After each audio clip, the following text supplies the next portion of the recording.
Perkenalkan, nama saya Nabila Aira Zita Zerlina dari kelas 10-9, nomor absen 23. Saya akan menjelaskan tentang materi litosfer. Litosfer adalah salah satu fenomena geosfer yang terjadi di permukaan bumi. Litosfer itu berasal dari dua kata.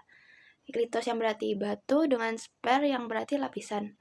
Jadi, litosfer itu dapat diartikan sebagai lapisan batuan yang menyusun kulit bumi.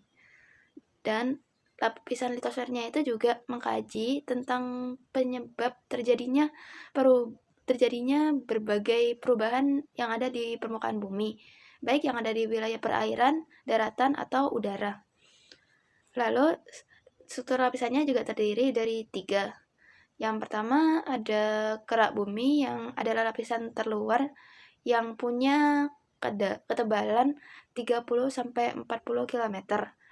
Dan juga terbagi jadi 2. Ada lapisan sial di bagian atas yang tersusun dari logam silsium dan aluminium dengan lapisan sima di bagian bawah yang tersusun atas silsium dengan magnesium.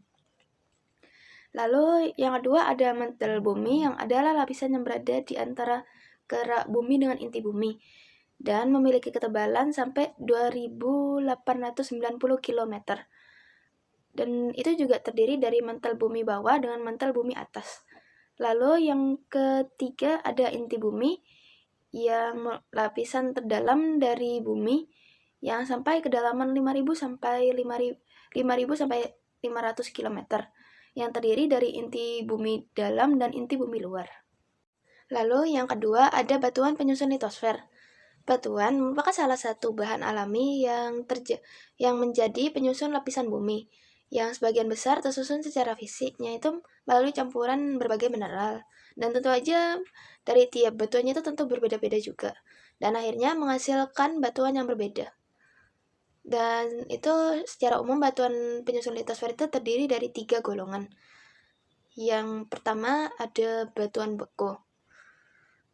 Batuan beku adalah salah satu batuan yang terbentuk dari proses pembentukan magma yang menjadi padat. Dan batuan beku dapat dikenali melalui ciri-cirinya. Dan ciri-cirinya itu yang pertama bersifat homogen dan kompak, lalu tidak adanya lapisan, serta tidak terkandung fosil di dalamnya. Contohnya ada batu basalt, obsidian, dan andesit. Yang kedua ada batuan sedimen.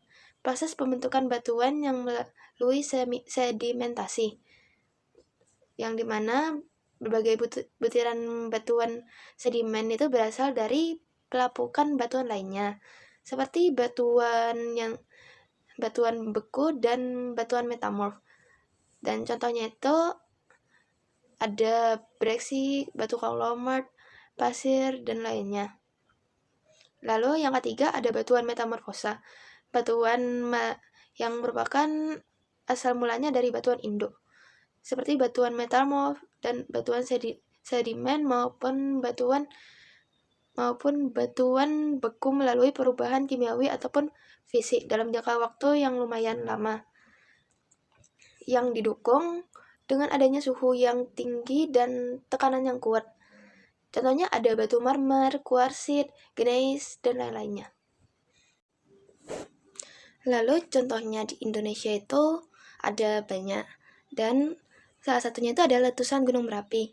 Dan salah satu kasusnya itu ada gunung berapi yang terletak di perbatasan Yogyakarta dengan Jawa Tengah, yang adalah salah satu gunung berapi paling aktif di Indonesia, yang letusannya itu terjadi secara berkala dan berdampak besar pada lingkungan serta masyarakat sekitarnya.